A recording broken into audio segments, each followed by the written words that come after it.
teve grande fome na terra. Abraão teve então que ir até o Egito, ele e os seus filhos, encontraram José, foram bem cuidados por José, houve ali a restauração e redenção, e eles ficaram ali na terra de Gósen, no Egito. Passaram-se os anos, eles foram escravizados. Bom, o povo ficou 430 anos escravizado no Egito. Deus então levanta um homem chamado Moisés para libertar esse povo. Liberta esse povo. Então começa aí o êxodo, a saída do Egito.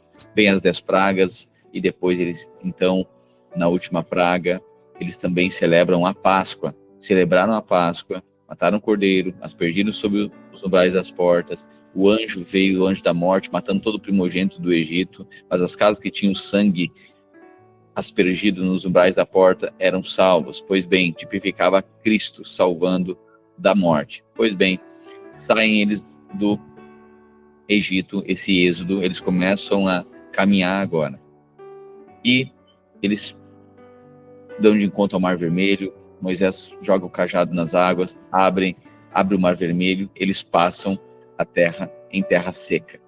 Deus, depois do Mar Vermelho, Deus opera milagres, dá comida para eles, dá maná, dá codorna, água da rocha. Eles têm várias experiências, e Deus leva eles agora para o Sinai. E Deus agora faz novamente uma aliança com eles. E Deus dá ordenanças, leis, mandamentos para eles seguirem. Deus mostra ali o seu caráter no Monte Sinai. Ok? Então, o povo de Deus da terra, que estava escravizado, sai do Egito, passa pelas águas. Agora, Deus dá uma aliança lá no Sinai. Essa aliança, enquanto Deus estava dando essa aliança para Moisés no Sinai, 40 dias ele ficou lá. Quando ele volta, eles já tinham feito bezerro de ouro. Eles quebram essa aliança imediatamente. Mas Deus, na sua eterna bondade, ainda continua amando esse povo. Pois bem, Deus repete a lei. Agora, Deus dá novamente tábuas, outras tábuas da lei, escreve novamente a lei, e aí fala para o povo que ele deseja habitar no meio desse povo. A relação estava muito distanciada, mas para isso, o povo precisava viver em comunhão e se santificar. É quando Deus então manda Moisés fazer um tabernáculo, e os utensílios de um tabernáculo. Esse lugar vai ser o lugar da habitação de Deus, que ele vai estar propriamente dentro de uma caixa chamada Arca. É a Arca da Aliança, para que se lembrem daquilo que Deus havia dito para eles. É Deus aproximando a relação. É interessante como essa proximidade é importante, né? Deus aproxima e torna até visível para eles carregar essa presença, carregar essa arca, ver que Deus estava com eles. Porque a fé, eles estavam mais para o lado da crença do que propriamente pelo lado da fé. Eles precisavam ver. A crença é aquilo que você pode ver, né? Mas a fé é o que não se vê. Então, Deus agora manda Moisés fazer esse tabernáculo, e todos os materiais, utensílios, as cortinas, que seria o lugar da sua habitação. Pois bem, Moisés ordena, e aí constrói o tabernáculo, constrói a arca, os utensílios, e então Deus institui ali a tribo uma das tribos que vai cuidar desse tabernáculo, que são os levitas. Pois bem, depois disso, depois de todas as leis, Deus dá todas as leis, todas as ordenanças, como eles deveriam viver como comunidade, socialmente, civilmente. O Código Penal também foi instituído, né? Ali foi um Código Civil, um Código Penal, né? Se a Fábio está me ouvindo aqui, pode me ajudar, a irmã Carla também, mas acredito que é isso, né? Um Código Civil e um Código Penal, como eles deveriam viver civilmente, e as penalidades caso eles infringissem as próprias leis e as penalidades desses crimes, caso não conseguisse conviver em sociedade, né? Pois bem, Deus então, após tudo isso, após dar a lei, após instituir o tabernáculo, após instituir os sacerdotes, quem iria cuidar, os levitas, Deus agora vai levar esse povo para a Terra Prometida. O que você precisa entender aqui é que todos esses livros aqui estão falando, ali a partir de Êxodo, dessa saída do Egito até a Terra de Canaã, certo? É isso aqui. Então é bastante história, bastante detalhe, é muito rico aqui, mas vamos dizer assim, um curto, em uma geografia curta, Parece que é muito tempo que se passou. Mas, na verdade, desde a saída do Egito até onde a gente está agora no livro de Números, agora o recenseamento, olha só, da fuga do Egito, do êxodo do Egito até agora, no Sinai, deu 1 ano. E agora, para eles começarem a se mover a partir do Monte Sinai, é 1 ano e 2 meses, na verdade. Né? É esse tempo. Então é um curto espaço de tempo, ok? Para todas essas coisas acontecendo. E o que é mais interessante é que em um curto espaço de tempo, o povo se esquecia de Deus rapidamente, ok? Por isso que Deus, então, aproximou a relação. Pois bem, Deus, então, agora manda Moisés levantar um censo de Israel e contar todos os homens de todas as tribos. Deus, agora, a primeira coisa que Deus faz, Deus organiza um exército. Ok. Então, a ordem do livro de Números é a primeira coisa, se você quiser anotar. Primeira coisa, a ordem do livro de Números. Deus, ele organiza um exército. É a organização do exército. Primeira coisa. Depois, Deus faz o seguinte, serviço dos ministros. Deus prepara, é a preparação do serviço dos ministros, desses que vão ministrar, desses que vão organizar, desses que vão se encarregar de serem responsáveis, né, pelo tabernáculo. Tá? Então, a segunda coisa é a organização do serviço dos ministros. E a terceira coisa é a purificação da congregação, purificação de todo o povo. Okay? Então, primeiro a organização do exército, depois a organização e a preparação dos ministros que vão cuidar do tabernáculo, e a terceira coisa é a purificação de toda a congregação. Deus está mostrando, revelando como que ele vai se mover o seu povo na terra. É isso que Deus está fazendo. E o que eu estava meditando quando eu estava lendo é que Deus é um Deus organizado. A gente passa aqui, né? A gente passou muitos capítulos aí, em torno de 40 capítulos já, todo o livro de Levítico, um pouco antes dele também ali propriamente em Êxodo, Deus mandando no final ali, Deus dizendo para Moisés preparar o tabernáculo. A gente vê um Deus organizado. E logo mais eu quero deixar isso bem enfatizado para os irmãos. Sabe, a organização é divina, irmãos. Organização é divina. Deus é um Deus organizado. Deus não é um Deus de bagunça, não. O caráter de Deus é um caráter organizado, um caráter puro, um caráter santo. E quando a gente aplica isso para a nossa vida, parece que isso não é espiritual, né? Mas irmãos, limpeza é espiritual. O que é belo parece, não, é só uma questão de gosto. Não é, não. Você vai ver, espíritos gostam, tem espíritos mulambos. Espírito, você vai ver uma pessoa possessa, uma pessoa escravizada no vício, você vai ver se ela está com uma boa aparência, se ela está com um banho tomado. Não está. O Satanás vai levando ela para mais se parecer com um animal do que propriamente com gente, com humano. Então, toda limpeza, o que é belo, o que é limpo, o que é organizado, isso é divino. A gente vai ver agora Deus aqui em Números organizando.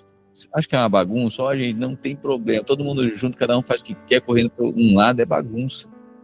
Então, tudo em Deus tem organização. Tudo em Deus tem um procedimento. E a gente precisa entender isso, né? A gente, há algum tempo aqui no Garden, né? A gente está tão empenhado em deixar as coisas tão organizadas, tão belas. Sabe por quê? Porque isso é divino. A vida fica muito mais fácil assim. Limpo, a vida não perde coisa, não estraga. E é só um exemplo. Isso é só um exemplo. Né? Bem, pastor, mas isso é a coisa principal da obra de Deus? Não, o principal é a arca. Mas a arca não pode ficar no meio da bagunça. Cadê a arca? Não sei, levaram numa tenda. Tenda de quem? Não sei, os irmãos vieram aí pedindo emprestado a arca, levaram, não sei onde é que tá. Pega e fala com quem? Não sei, perderam a argola, perderam a bacia, o outro tá na casa do outro. Meu Deus, que bagunça. Né? A arca tá num lugar, o outro levou o candelabro, o outro perdeu o botão de rosa em cima do candelabro, o outro já brigou, deixou cair, quebrou, a criança pisou em cima, o outro fritou uns ovos com azeite do candelabro. Que baderna. Não é assim, as coisas de Deus não são assim, não. As coisas de Deus são organizadas. Então eu quero declarar sobre a sua vida a organização divina, sabe? Na sua casa, você sendo bem organizado, uma casa limpa, né? Você deve, sabe, quando você sai de casa, primeiro, não existe esse negócio de levantar da cama e não dobrar a coberta, sabe? Fica um cheiro ruim, não areja a casa, às vezes o roupeiro. Pastor, vamos ler a Bíblia, vamos ler a Bíblia, mas deixa o Espírito Santo ministrar a Bíblia no nosso coração. Amém? As coisas limpas, um calçado limpo, um chinelo, um tênis, a organização. Abra sua casa, todos empenhados em organizado. Deus gosta de organização. A vida fica muito mais fácil, irmãos. Pega um final de semana, todo mundo é um mutirão dentro de casa e vamos lá, e levanta tudo e tira sujeira, é do diabo. Sujeira, pobreza, miséria, coisa quebrada é do diabo. Diabo que gosta desse contexto. Mas Deus, o que Deus faz é organizado, uma igreja organizada, uma família organizada. Quando eu falo de igreja, não é só o pessoal que está aqui no prédio, não. Estou falando da sua casa, que é a igreja. É uma extensão. Você, os seus irmãos, seus filhos, sua família. Uma casa organizada. Quer ter sucesso, primeiro começa organizando. Deus começa organizando o povo. A gente fica até angustiado, né? Mas para que tanta coisa? Por que a gente já não quer? Eu quero saber o que acontece. Bom, primeiro vamos organizar. Porque se não organizar, não vai acontecer. É isso que Deus está falando. Aqui em Números. Então, primeira coisa, Deus começa a contar. Vamos contar. Eu quero aqui um inventário. Deus está fazendo levantamento de tudo que tem. Eu quero saber quanto povo tem, quem são, quantos homens tem, quantos acima de 20 anos, quem está preparado para o exército, quem vai ministrar. Eu vou pegar um grupo de pessoas para executar. Você vai ver agora a logística do tabernáculo. É lindo isso, fiquei meditando nisso. Existe uma separação aqui, é uma instituição do exército, né? Porque imagina, eles eram escravos, irmão, ninguém sabia lutar. E agora eles vão indo para a terra prometida e eles vão ter que lutar. Por isso que Deus separa os homens. Deus já começa a instituir, vão se preparar, gente. Imagina, um ano atrás eles são escravos, certo? Escravo sabe lutar? Não sabe, no máximo tentar se defender, fugir. Não tem uma pedra na mão. E agora, um ano depois, eles vão entrar na terra prometida e vão ter que saber lutar. Olha que coisa divina isso aqui. Só que eles não sabem fazer isso. E Deus começa a separá-los, organizá-los, para que cada um represente primeiro, né? Todos ficam sempre expostos à presença. Quem vai dar a vitória para eles vai ser a presença, mas isso de uma maneira organizada. Então, às vezes, a gente quer ter vitória em, vamos entrar na terra de Canaã, mas a nossa finança está tudo bagunçada. Você quer entrar em Canaã, mas ninguém sabe nada, não tem senso, não sabe quanto é que ganha, não sabe quanto é que gasta, gasta mais e é tudo picado. Se perguntar quanto é que você recebe, não sabe. Quanto é que gasta, também não sabe. Quanto é que é o fixo da casa, não sabe. Porque é uma bagunça. Sabe quando que vai entrar em Canaã? Nada, vai tomar um pau, não vai derrubar nem um tijolo, quanto mais um muro. Que Deus não vai fazer as coisas no meio da bagunça. Sabe? É bem verdade que uma casa toda organizadinha, uma gente toda organizadinha, isso não é garantia que vai ter vitória, que vai ter favor de Deus. Mas é bem verdade também que Deus não vai fazer nada no meio da bagunça. Entendeu? A gente deve depender do Senhor. Mas o Senhor mostra muito claro na sua palavra que gosta de coisas organizadas, que Deus vai fazer através de coisas organizadas. Isso deve ser pedagógico para nós. Amém? Irmãos, eu acho que é porque eu aumentei minha tela aqui, eu não estou conseguindo ver ninguém, só eu. Não, agora eu consegui. Tá, eu reduzi minha tela aqui, consegui ver. Estou vendo a Carla, a Isa, a Dona Cléria, o Cauã, o Leandro, e mais 80... a Dona Maristela está com a câmera fechada, e mais 88 pessoas. Aleluia. Então, mais 100 pessoas aqui, aleluia.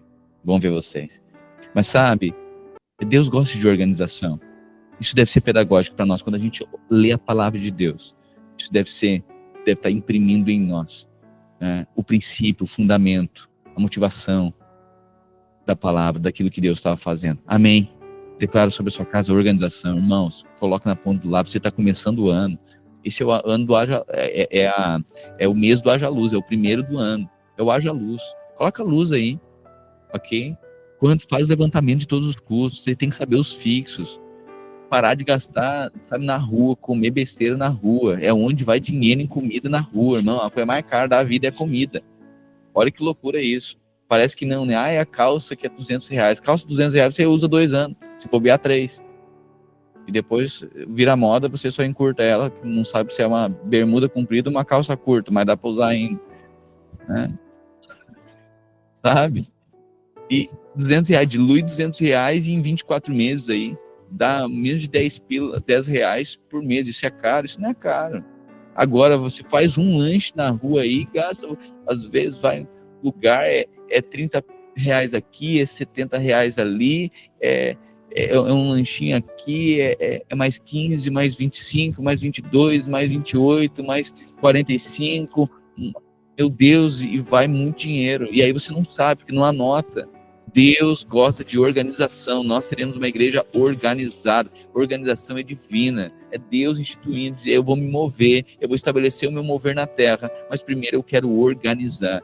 Deus quer fazer você. Deus vai levar a sua família para a terra prometida. Mas primeiro Deus está dizendo: vamos organizar as coisas. Vamos fazer levantamento. Pode colocar aí como alvo até o final. Você colocou um monte de alvo das premissas, né? Ok. Se quer prosperar mais. Quer? Tá bom. Agora Deus está dando a resposta para você. E começou. Haja luz. Censo, faça um censo. Você tem 10 dias, 9 dias, hoje é dia 21. Você tem 9 dias ainda para fazer um censo financeiro. Quer prosperar esse ano? Deus está dizendo que é o ano dos primeiros frutos, o ano da restituição. Amém? Que vai ser restituído aquilo que foi roubado. Aleluia. Pode jogar a luz aí dentro. Pode jogar a luz e você tem 9 dias para fazer um censo dos gastos, dos custos, de tudo. Fraciona, separa, tem aplicativo grátis aí no Apple Store, tem no Play Store também, né? Play Store, na Apple, enfim, você tem aplicativos aí, faça um levantamento e organize as coisas. Deus não vai mover no meio da bagunça, é isso que ele deixa bem claro. Deus vai prosperar você esse ano. Tem palavra, mas precisa ser traduzido. Você precisa traduzir isso à realidade. Amém? Amém? Parar de gastar com besteira. Amém? Lanche na rua é muito caro, irmãos.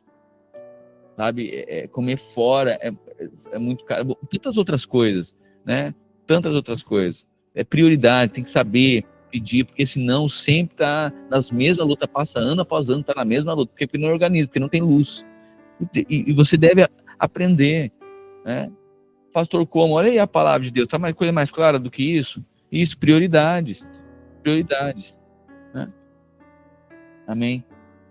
Então, Deus pega então, a partir do Êxodo, faz uma aliança no Sinai, a aliança foi quebrada, Deus estabelece o tabernáculo e o sacerdote, e agora Deus pede um censo do povo, e começa a numerar esse povo e organizar. Após um ano que eles estavam no Sinai, então, Deus agora vai movê-los para Parã, né? E depois vai para Moabe, que fica de frente à terra prometida. Pois bem, a gente viu então Deus mandar Moisés levantar o censo de Israel e organizar as tribos. Olha só, eu quero a numeração, eu quero ordem. Então é organização, é o censo, né? A quantidade e ordem, ok? Ordem de prioridade e quantidade. Nossa, irmãos, isso aqui dá para tirar uma aula de finanças, que é impressionante, né? Quantificação e organização.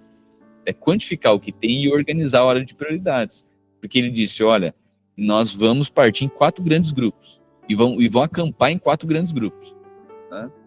E sempre tem um representante. Você vai ver, para cada coisa, uma casa andar bem, cada um vai ter que ter, no mínimo, funções específicas.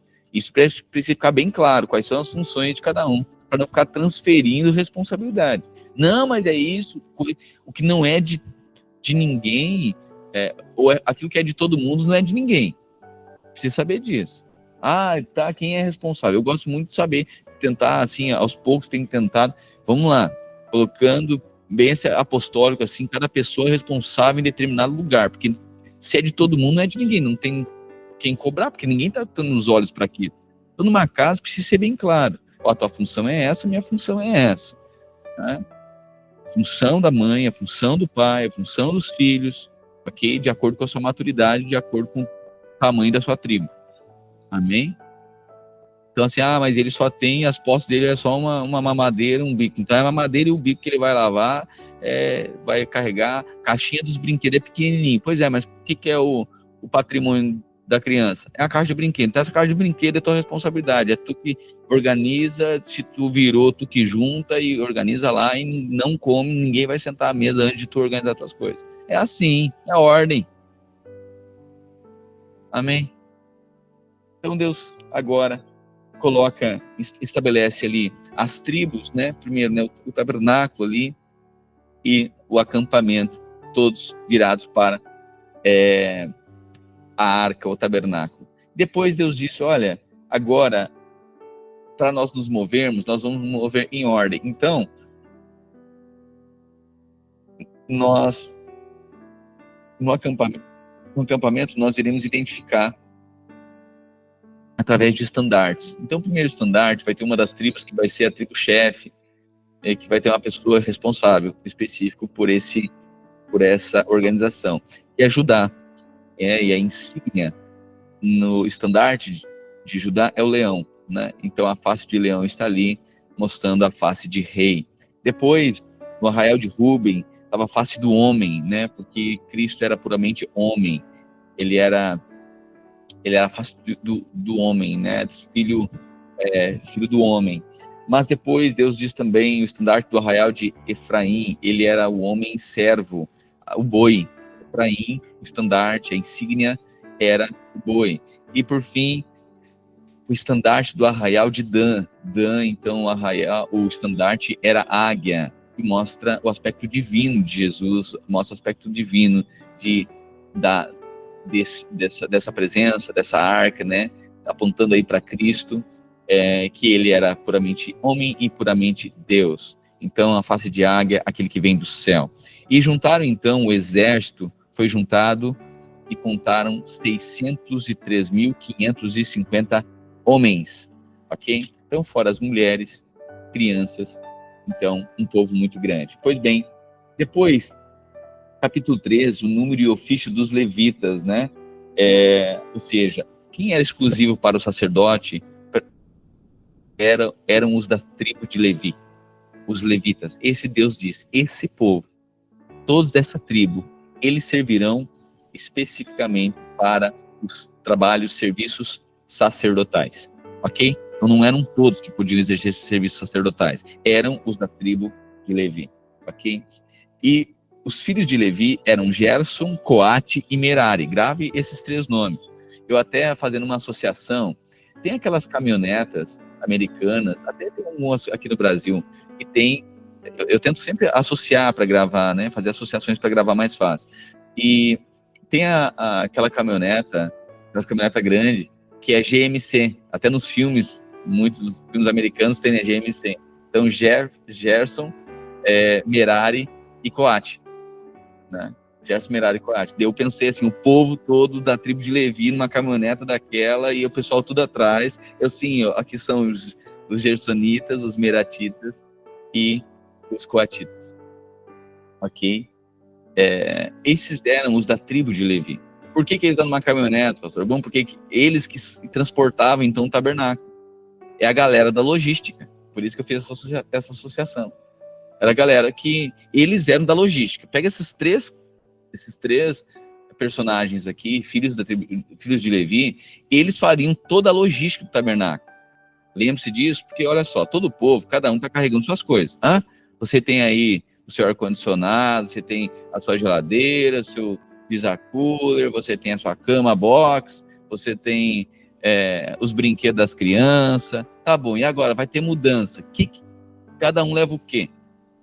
Aí você vai fazer a sua mudança. Quem é que leva as coisas do prédio, da igreja? Não, pastor que se vire. Aí o pastor tem que levar o dele. Aí por isso que o sacerdote... Não. Então é o seguinte, todos aqui... Tem gente que é específica para cuidar do prédio, para cuidar do tabernáculo, ok? E esses vão ser responsabilidade. Na hora da mudança, na hora de carregar, são esses aqui. Vamos lá de GMC. Os gersonitas, vai os coatitas, ok?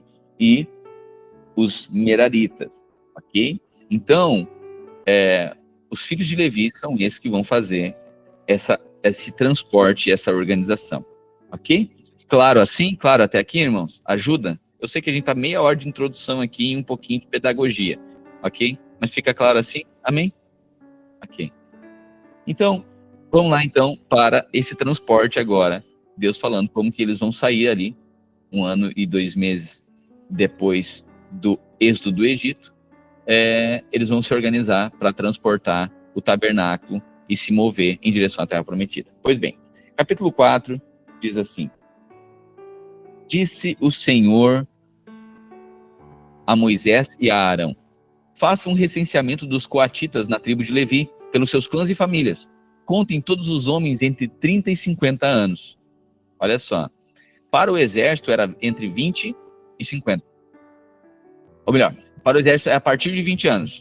E para o serviço sacerdotal era entre 30 e 50. Faça um recenseamento dos coatitas na tribo de Levi pelos seus clãs e famílias. Contem todos os homens entre 30 e 50 anos, aptos para servir, a fim de que faça o trabalho da tenda do encontro. O serviço dos coatitas na tenda do encontro será o cuidado das coisas santíssimas. Ok? Então, os coatitas, eles ficavam... a gente vai ver um pouquinho mais à frente ali. Aqui, ó. Só para já ficar bem claro aqui, ó.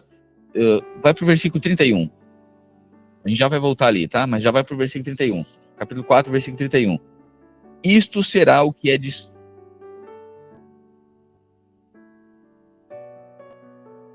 Não, perdão. Esse é o dos filhos de Merari. Deixa eu ver uma coisa. Não, os filhos do Merari, perdão. Volta lá. 4:4. O serviço dos coatitas da tenda do encontro será o cuidado das coisas santíssimas.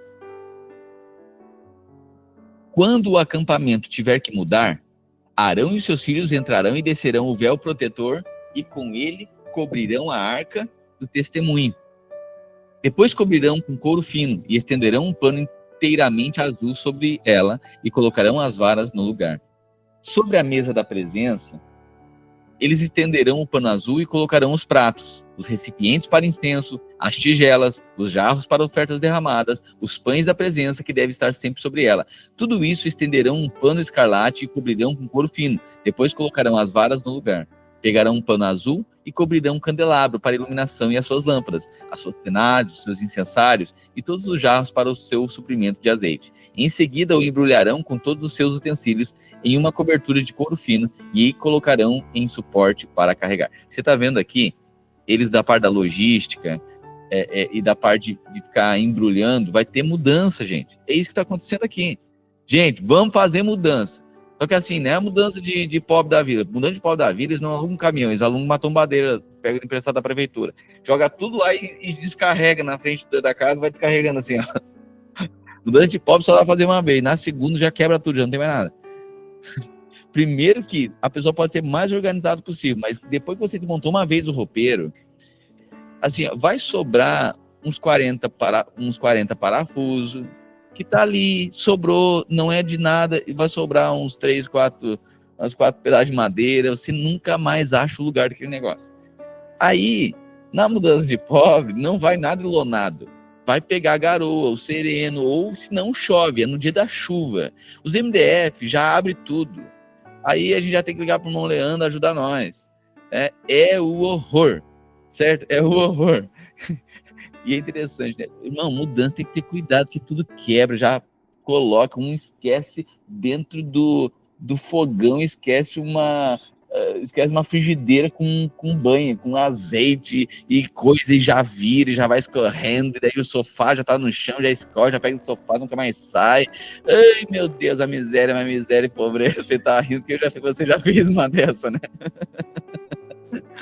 Irmão, é o horror.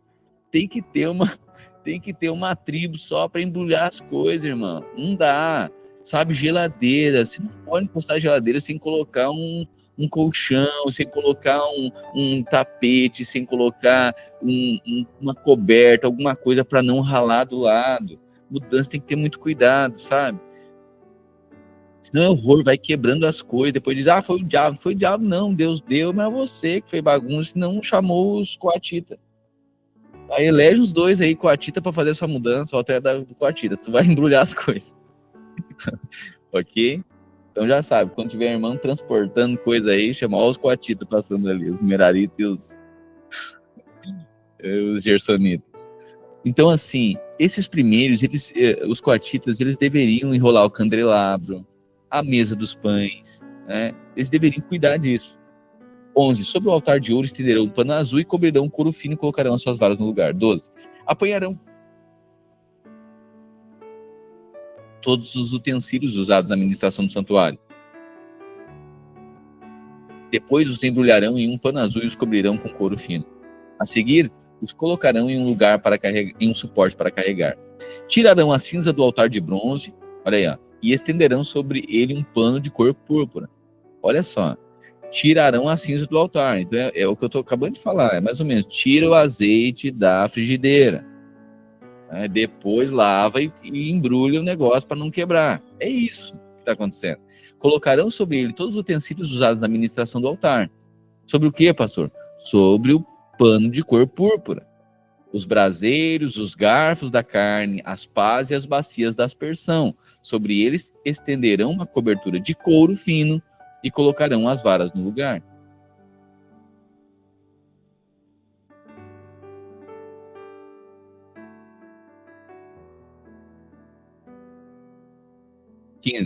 Quando Arão e os seus filhos terminarem de cobrir os utensílios sagrados e todos os artigos sagrados e o acampamento estiver pronto para partir, os coatitas virão carregá-los. Eles são dessa logística. Mas não tocarão nas coisas sagradas. Se o fizerem, morrerão.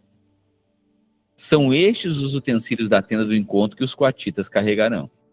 Eleazar, filho do sacerdote Arão, ficará encarregado do azeite para a iluminação. Eu disse que alguém tem que ficar responsável pela frigideira. Estou falando. Ele vai ficar responsável pelo azeite, o incenso aromático, a oferta regular de cereal e o óleo da unção. Ficará encarregado de todo o tabernáculo e de tudo que há nele, isto é, os seus utensílios e os artigos sagrados. O Senhor disse a Moisés e a Arão: não permito que a tribo dos coatitas seja eliminada do meio dos levitas, para que continuem vivos e não morram quando se aproximarem das coisas santíssimas. Arão e os seus filhos entrarão no santuário e designarão cada homem o seu serviço e o que deverá carregar. Os coatitas não entrarão para ver as coisas sagradas, nem por um breve momento, para que não morram. Agora, lembra? Então, primeira ordenança aqui para os coatitas. Agora, para os gersonitas, tá bom? Gerson, Coate e Merari, os 3 filhos de Levi, ok? Claro isso? A galera da logística, GMC, caminhão na frente, todo mundo atrás. Eu acho que isso fica mais fácil só para nós assimilarmos. Vamos lá. 21. O Senhor disse a Moisés: faça também um recenseamento dos gersonitas, conforme os seus clãs e famílias. Conte todos os homens entre 30 e 50 anos, aptos para servir, para que façam o serviço da tenda do encontro. Este é o serviço dos clãs gersonitas, o que devem fazer e carregar. Eles levarão as cortinas internas do tabernáculo. Olha só. Esses agora também são responsáveis pela logística. E o que eles vão fazer? Vão levar cortinas internas do tabernáculo. Ok? A tenda do encontro. Pouca coisa, hein? A sua cobertura, os panos. Pesado. Não é os Oxford para junto que tá vindo por aí. É pano pesado. A cobertura externa de couro fino. E as cortinas da entrada da tenda do encontro. Farão tudo o que for necessário com aquelas coisas e com cortinas externas do pátio que rodeia o tabernáculo e o altar. Com a cortina da entrada, as cordas e todos os utensílios usados no seu serviço. Todo o serviço deles, tudo que devem fazer e carregar, estará sob direção de Arão e dos seus filhos. Designe como responsabilidade deles tudo que tiverem que carregar. Este é o serviço dos clãs gersonitas na tenda do encontro. As responsabilidades deles estarão sob a supervisão de Itamar, filho do sacerdote Arão. Você vê que por todo esse serviço tem uma pessoa responsável. Supervisão de quem? Itamar. Quero saber quem é o responsável. Ok? Então, aqui dos gersonitas, eles ficarão responsáveis pelas partes exteriores dos tabernáculos. Se você quiser resumir aí, né? Deveres dos gersonitas, né? Ou responsabilidades dos gersonitas. Partes exteriores do tabernáculo. A logística das partes exteriores do tabernáculo. Então, chegamos então no 29 aqui, chegamos nos deveres dos meraritas. Ok? Então, os filhos de Merari. Conte os meraritas conforme os seus clãs e famílias. Todos os homens de entre 30 e 50 anos, aptos para servir, para que façam o serviço da tenda do encontro. De todo o serviço deles, da tenda do encontro, deverão carregar as armações do tabernáculo, seus travessões,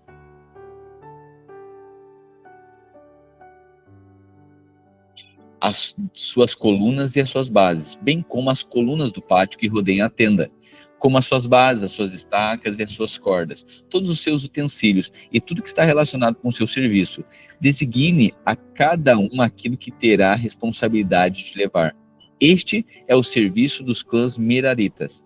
Todo o serviço deles na tenda do encontro estará sob supervisão de Itamar, filho do sacerdote Arão. Pois bem, então, aqui os deveres dos filhos de Merari, nessa logística, era a conservação do tabernáculo. Ok? 34. Moisés, pois, Arão e os líderes da comunidade contaram os coatitas, conforme os seus clãs e famílias. Agora, Deus faz um recenseamento aqui dos levitas, tá bom? Foi feito uma contagem, um censo do exército, correto? Agora tem o censo, foi feito o censo também dos levitas, ok? De todos eles que ficariam responsáveis por fazer a logística do tabernáculo. Todos os homens entre 30 e 50 anos aptos para servir, para que fizessem o serviço da tenda do encontro. Foram contados, conforme seus clãs, 2.750 homens. Este foi o total de recenseados dos clãs coatitas que serviram na tenda do encontro. Moisés e Arão os contaram de acordo com a ordem do Senhor anunciada por Moisés. Os gersonitas foram contados conforme os seus clãs. Conforme os seus clãs e famílias. Todos os homens entre 30 e 50 anos aptos para servir para fazer o serviço da tenda do encontro foram contados conforme os seus clãs e famílias 2.630. Este foi o total de recenseados dos clãs gersonitas que serviam na tenda do encontro. Moisés e Arão contaram de acordo com a ordem do Senhor. Os meraritas, vamos lá, 2.750 coatitas, 2.630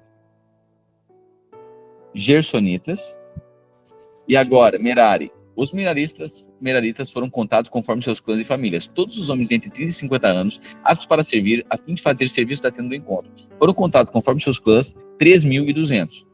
Tá? Então, é 2.750 coatitas, 2.630 gersonitas e 3.200 meraritas.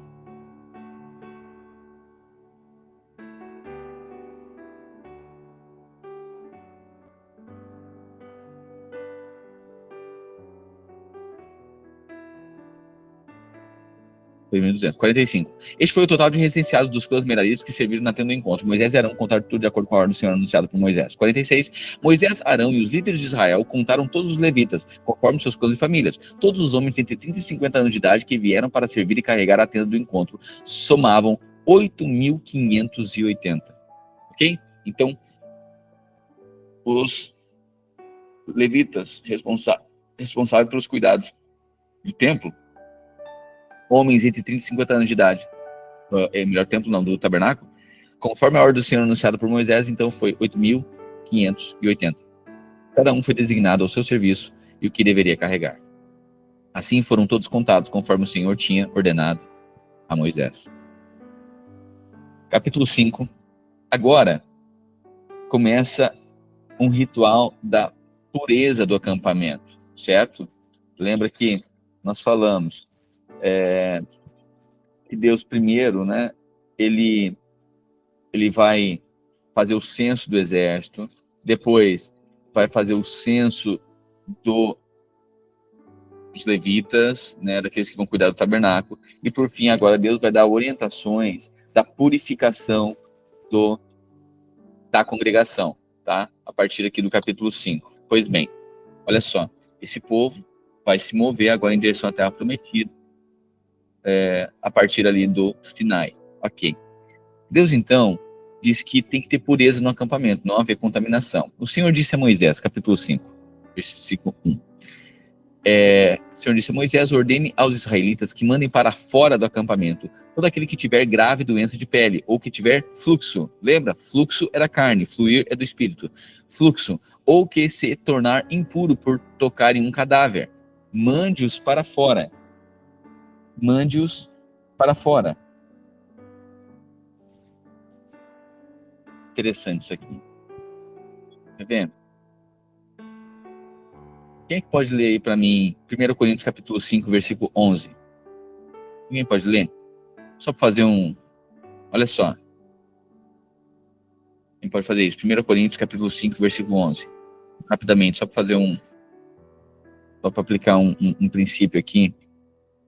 Ordena aos filhos de Israel que lance para fora do arraial todo leproso, todo que padece fluxo, todo imundo por ser tocado em algum morto. Vamos lá? Aí, tipo assim, Posso ler, pastor?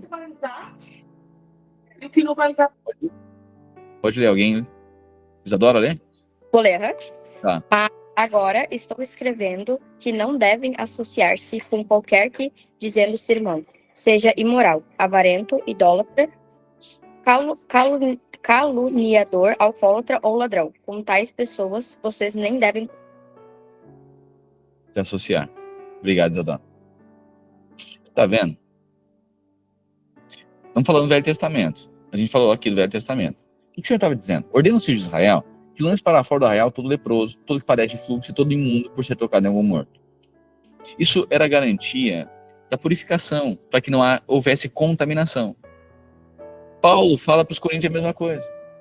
Irmãos, olha só. Vocês não devem se associar com o irmão avarento. Vocês não devem se associar com o irmão que é idólatra. É interessante que essa idolatria, né?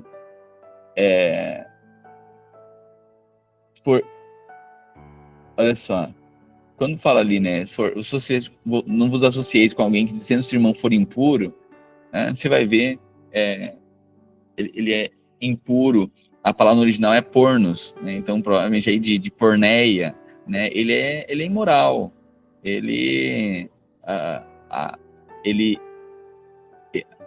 A avidez dele é como um carnal, é como um ímpio, né? Ele é impuro. O falar dele é um falar depravado, é um falar igual do mundo, né? Ou avarento, né? Ávido por ganância. Você vai ver que ele não está interessado nas coisas de Deus. Não está interessado no serviço do tabernáculo, nas coisas de Deus, não.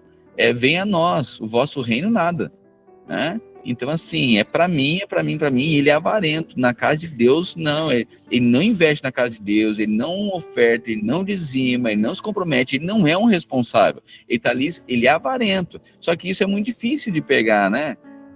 Tem que acompanhar um pouquinho mais de perto, por isso que é quem anda junto.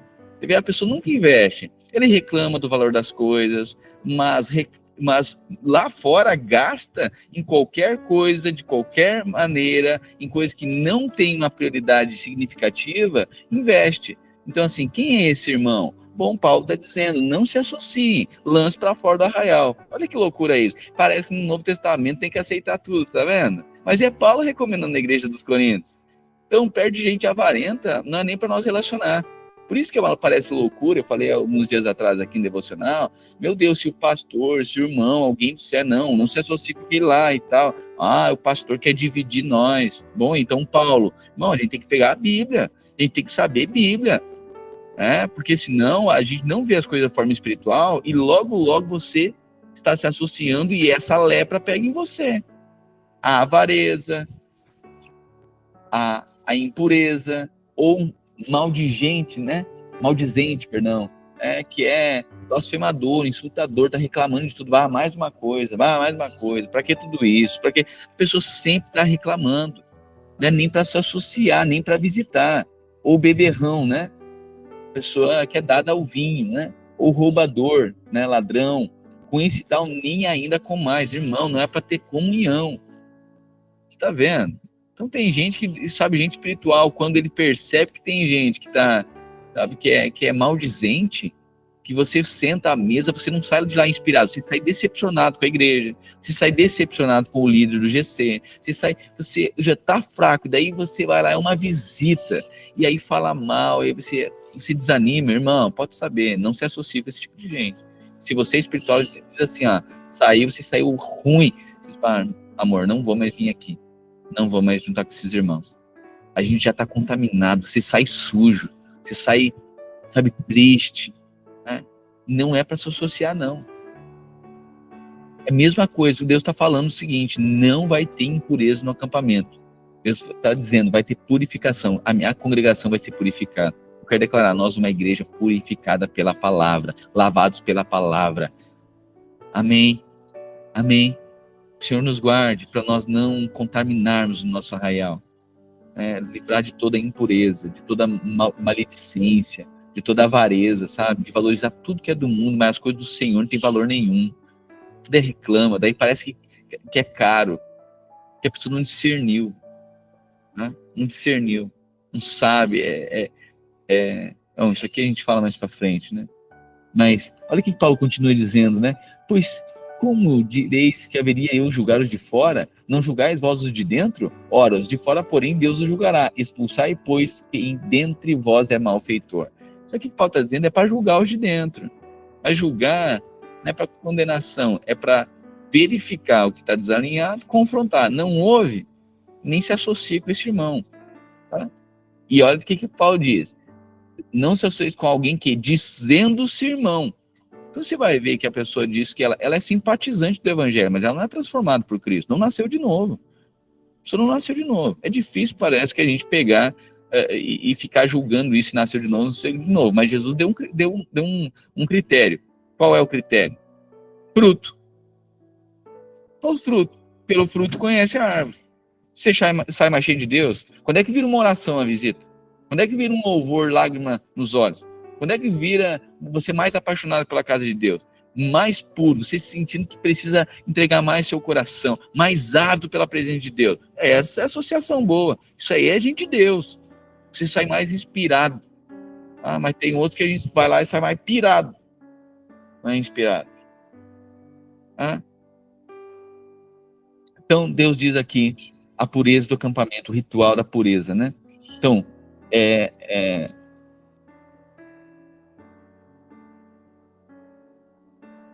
se a presença, né, estivesse entre eles, todo esforço deveria ser feito para que o acampamento fosse puro, lugar para colher a santidade. É por isso da pureza, o ritual de pureza, as leis da pureza do acampamento. Pois bem, mande para fora, versículo 3, do acampamento tanto homens como mulheres, para que não contaminem o seu próprio acampamento, onde habitam entre eles. Os israelitas assim fizeram e mandaram para fora do acampamento, como o Senhor tinha ordenado a Moisés. 5. O Senhor disse a Moisés, diga aos israelitas, quando um homem ou uma mulher pecar contra outra pessoa e, portanto, ofender o Senhor, será culpado. Confessará o pecado que cometeu, fará restituição total pelo dano causado. Acrescentará 1/5 a esse valor e entregará tudo isso a quem ele prejudicou. Lembra-se disso? O que é isso? 1/5? Restituição. Pecado pela culpa, lembra? 120% restituição. Se, porém, o prejudicado não tiver nenhum parente próximo para receber a restituição, ela pertencerá ao Senhor e será entregue ao sacerdote, bem como o carneiro com o qual se faz expiação pelo culpado. Todas as contribuições sagradas que os israelitas trouxerem ao sacerdote pertencerão a ele. O que uma pessoa consagrar pertence a ela, mas o que ela der ao sacerdote pertencerá ao sacerdote. Versículo 11. O Senhor disse a Moisés. Agora, aqui tem uma parte importante de uma suspeita de adultério. Tá? Não tem uma confirmação, mas tem uma suspeita de adultério aqui. O Senhor disse a Moisés, diga o seguinte aos israelitas, se a mulher for infiel ao seu marido, deitando-se com outro homem, e isso estiver oculto ao marido, já que a impureza dela não foi descoberta, por não haver testemunha contra ela, nem ter ela sido pega no ato, e se o marido dela tiver ciúmes, deixa eu só... 14. Aqui, ó, eu gosto dessa versão da Ara, diz assim, ó.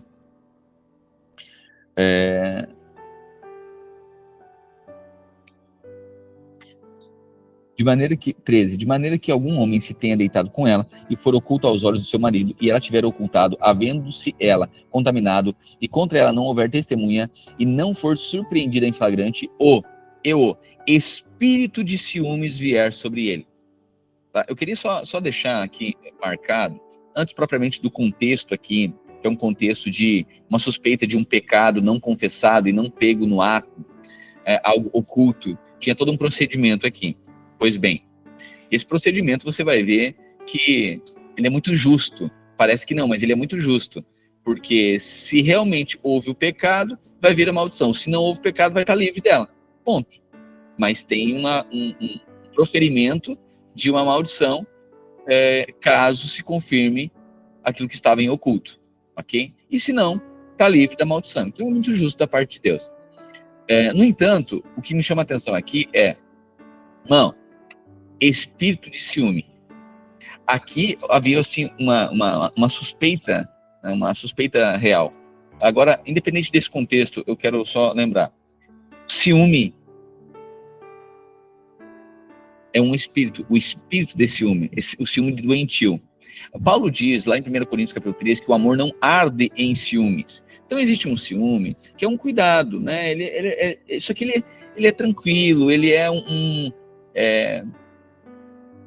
ele é leve, ele é mais um ciúme, não coloca o outro como refém disso, mas coloca a pessoa que sente na responsabilidade de cuidar, entendeu? Então o ciúme doentio, ele gera um peso sobre o outro. É o outro que é culpado de alguma coisa. Esse é o ciúme doentio.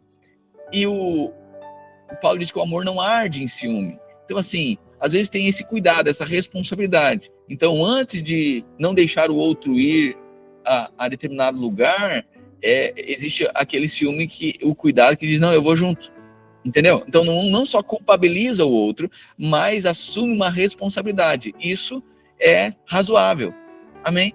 Mas o amor não arde ciúme. E o contexto aqui, o que me chama a atenção é que um espírito de ciúme, a gente precisa entender, irmãos, porque não são naturais, é espírito. Sabe, um negócio, sabe, umas discussões, um negócio desenfreado, umas conexões assim que, sabe, vem do além. Espírito, o espírito de ciúme. 14, e o espírito de ciúme vier sobre ele, e de sua mulher tiver ciúmes, por ela se haver contaminado, ou o tiver, não se havendo ela contaminado. Ou seja, de fato ela tendo se contaminado ou não. 15, então esse homem trará sua mulher perante o sacerdote. Perante o sacerdote, com uma oferta de 1/10 de efa de farinha de cevada por ela. Não derramará azeite nem porá incenso sobre a farinha, porque é uma oferta de cereal pelo ciúme, uma oferta memorial para revelar o pecado. Então, peraí, tinha uma suspeita de adultério, mas não, obviamente, não se tinha o ato e não se tinha confissão, mas suspeita. Então, levava diante do sacerdote e fazia uma oferta para suscitar, para revelar o pecado. Era assim que era feito. O sacerdote, 16, trará a mulher e apresentará diante do Senhor. Então apanhará um pouco de água sagrada em um jarro de barro e colocará na água um pouco de pó do chão do tabernáculo. Olha só, pega um pouco de terra e coloca na água. Depois de apresentar a mulher diante do Senhor, o sacerdote soltará o cabelo dela e lhe porá nas mãos a oferta memorial, a oferta pelo ciúme, enquanto ele mesmo terá na mão a água amarga que traz maldição. Então o sacerdote, porque amarga a água, porque acabou de jogar pó do tabernáculo na água. Então o sacerdote fará a mulher jurar e lhe dirá: se nenhum outro homem se deitou com você, e se você não se desviou nem se tornou impura quando casada, que esta água amarga que traz maldição não faça mal a você. Olha só, é justo, né? Porque se não fez nada, tá tudo bem. Não vai ter maldição nenhuma. 20. Se você, porém, se desviou mesmo estando casada e se contaminou por ser deitado com um homem que não é seu marido, então o sacerdote fará a mulher pronunciar esse juramento com maldição: que o Senhor faça de você objeto de maldição e de desprezo no meio do seu povo, fazendo que seu ventre se torne estéril e a sua barriga inche. Então agora a maldição, se fosse um pecado oculto e o marido agora fosse denunciar isso para o sacerdote, aí, mais uma vez, parece injusto. Mas olha só, é uma suspeita, então, bom, mas Deus é justo. Então coloca diante do sacerdote, pega o pó do tabernáculo, joga dentro da água, e agora essa água fica amarga, e diz o seguinte, olha, se isso de fato acontecer, se não, isso não aconteceu, não trará maldição nenhuma sobre você. Mas se isso aconteceu, e tu não veio para a luz, e tu não foi pegando ato também, bom, que esta água trará maldição no seu corpo, a tua barriga será inchada como se tivesse uma gravidez, mas tu não vai gerar. Então a mulher dirá, amém, que assim seja. 23. O sacerdote escreverá essas maldições em um livro e depois as lavará na água amarga. Ele fará a mulher beber a água amarga que traz maldição, e essa água entrará nela, causando-lhe amargo sofrimento. O sacerdote apanhará das mãos dela a oferta de cereal pelo ciúme, e ele a moverá ritualmente diante do Senhor e a trará no altar. Então apanhará um punhado da oferta de cereal como memorial e queimará sobre o altar. Depois disso, fará a mulher beber a água. Se ela houver se contaminado, sendo infiel ao seu marido, quando o sacerdote fizer que ela beba a água que traz maldição, essa água entrará nela e causará um amargo sofrimento.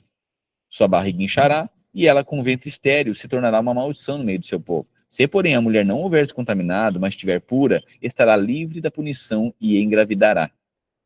Esta é, pois, a lei quanto ao ciúme. Quando uma mulher se desviar e tornar-se impura estando casada, ou quando o ciúme se apoderar de um homem porque suspeita da sua mulher, o sacerdote a apresentará diante do Senhor e lhe aplicará toda essa lei. O marido estará livre de qualquer culpa, mas a mulher sofrerá as consequências do seu pecado. Amém? Capítulo 6. Tá vendo? Tá. Deus está fazendo aqui uma purificação em relação à lepra, ok? Em relação agora ao pecado. Deus está dizendo o quê? A purificação da congregação. Né? Irmãos, hoje nós estamos no tempo da graça. Nós vivemos o tempo da graça. Mas você vai ver que a graça, ela aumenta as exigências da lei. Ela aumenta as exigências da lei, né? Então, só que sempre no cumprimento, na fé daquilo que Cristo já cumpriu. É um lugar que já foi vencido. Eu sei que por anos, talvez não foi fácil você vencer vícios, né? Você não conseguiu. Foi tudo paliativo, né? Resoluções, tentativas e tal. Por quê? Porque é na força humana, não tem como. Você só vai vencer quando você entender que Cristo já fez por você. Se entender a natureza que opera em você, a força que opera em você, né? a santidade que opera em você, essa separação, né, do mundo, quem você é em Cristo. É só assim que vence. Tem como, ok? Mas o Deus estava dizendo, isso não vai passar desapercebido.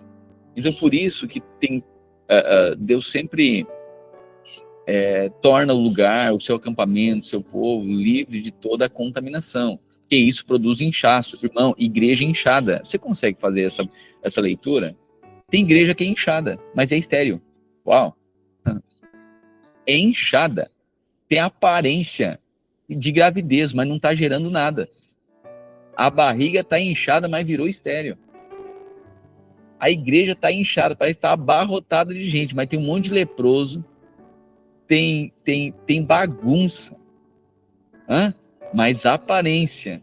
Você está entendendo? Mas não gera. Não está gerando filhos de bênção, está gerando filhos de maldição, porque está contaminando cada vez mais. Está inchada de avareza, está inchada de aparência, está inchada de pecado. Né? Irmãos, bem verdade, nós não somos legalistas. Assim, como que deve ser como igreja, quem é na graça, irmão?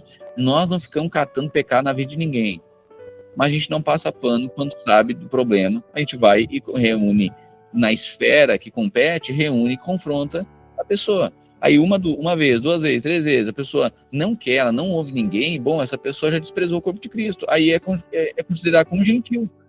A pessoa é ímpia, porque não ouve o corpo de Cristo. Mas tem que saber também discernir o tempo e o modo. Amém?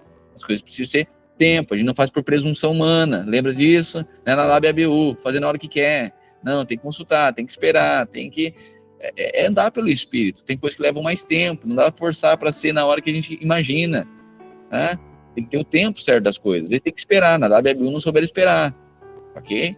Então, mas o procedimento A gente precisa acompanhar, para que não haja inchaço. Nós amamos realidade. Essa realidade que nós amamos, isso não nos coloca como deuses, né? Não, que ninguém pode errar. Pelo contrário, nós todos somos falhos. Mas a questão é que, lembra que perfeito para Deus não é quem não erra. Perfeito para Deus é aquele que se arrepende. Davi cometeu falhas como essa, mas se arrependeu, né? Ele se arrependia. Davi amava a presença. A coisa mais importante para ele era isso. E tinha fruto de arrependimento, ok? Então, uma coisa que eu quero sempre deixar muito claro é que uma igreja que vive na graça de Deus, os padrões são mais elevados da lei. O padrão da graça é mais elevado que a lei. Imagina, Jesus diz que se cometer adultério, na lei, se cometesse adultério, teria consequência. Na graça se você olhou para alguém com desejo impuro no coração, já cometeu, o que ficou mais difícil? Na lei ou na graça? Então tinha que ter o ato. Agora, só a intenção, agora ficou muito mais difícil. Por quê? Porque a graça está apontando o quê? Vocês não conseguem se justificar sozinhos. Vocês precisam estar na posição daquele que já venceu por vocês, senão vocês nunca vão ser santos. Vocês precisam de um mediador, que é Cristo. Claro isso para todo mundo? Ok. Mas esse padrão de exigência nos coloca agora em uma condição de reconhecer. A gente precisa reconhecer, né?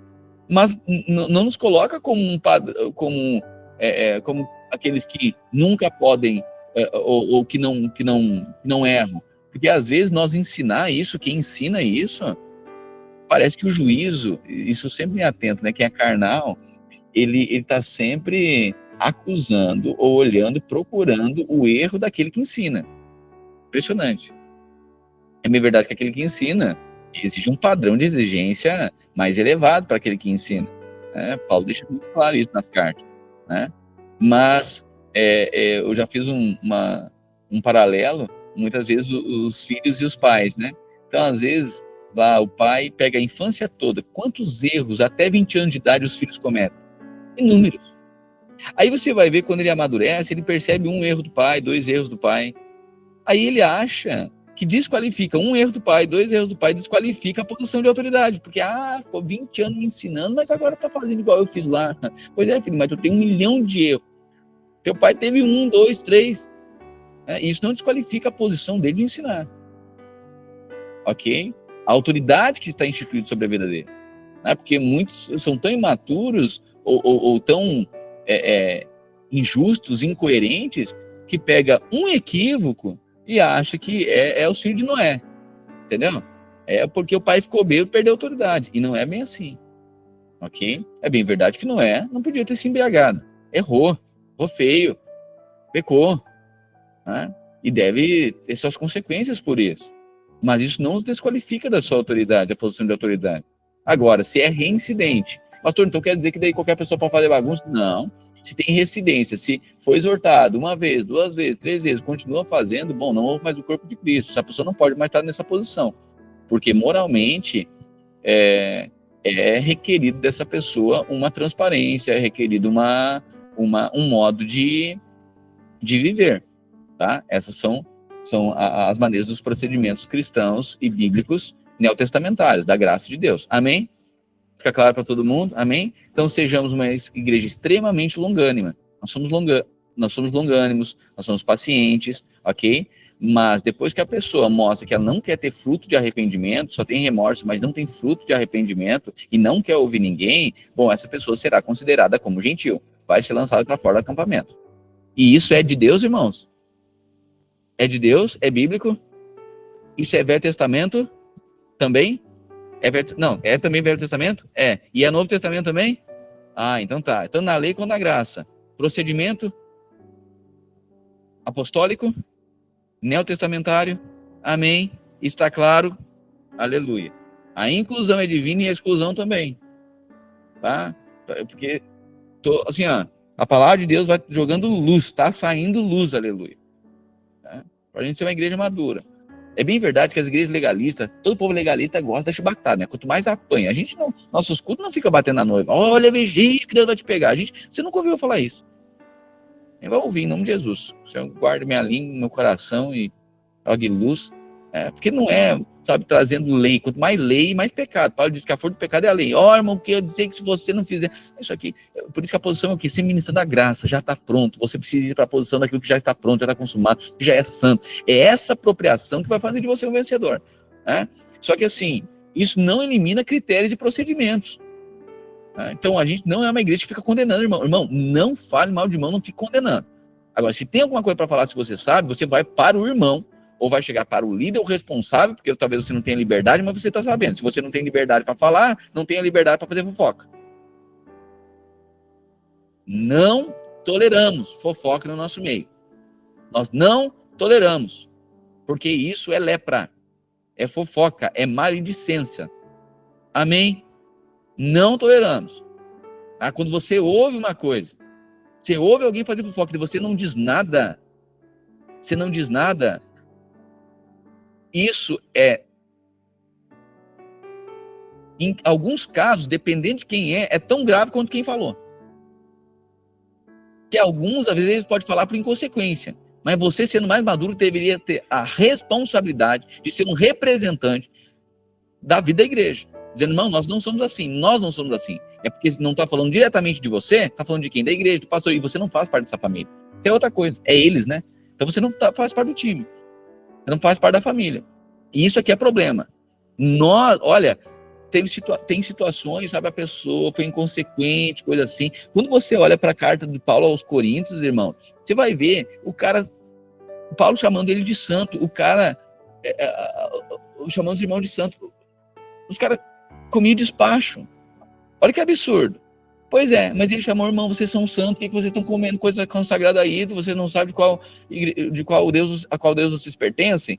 Olha só, Paulo, chamando os irmãos de santo.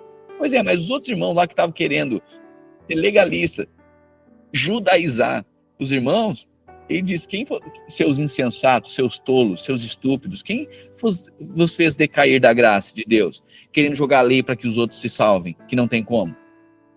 Paulo foi muito mais duro, muito mais firme com uma fé errada do que com um comportamento errado. É bem verdade que teve comportamento errado, que Deus mandou julgar, Paulo mandou julgar e expulsar o irmão. Tá? Paulo mandou expulsar, porque o nível de comportamento que ele foi absurdo. Esse irmão precisava converter de novo. Tá? Mas a maneira que Paulo se refere a irmãos comendo despacho, irmão, você sabe, você encontra um casal do GC aí, você sai do GC, encontra o casal, saiu mais cedo do GC, você encontra na rótula comendo galinha e bebendo umas cachaças e comendo umas pipocas. O que você acha? Como é que você abordaria o irmão? Esse irmão, eu sabia que não é crente coisa nenhuma. Eu sabia. Não. Olha só, irmão, o que tu está fazendo aqui? Quantas vezes, irmãos? Os irmãos até que caíram, sabe? Em pecados da carne, sabe? A maneira de exortar, irmão, você não é assim. Você é Cristo, lembra de quem você é. Irmão, tu é filho de Deus, tu é santo. Meu Deus, isso não combina contigo. Tu é de outra natureza, isso não é tua comida, meu irmão. Amém? É assim. Mas agora, a pessoa com o espírito errado, espírito errado, aí não tem tolerância, não. Virar as costas e abandonar, não tem tolerância, não. Não é o pai que sai correndo. É o filho que tem que voltar para casa, humilhado, dizendo, eu não sou digno. Ser tratado aqui dentro como irmão, como um filho. Amém?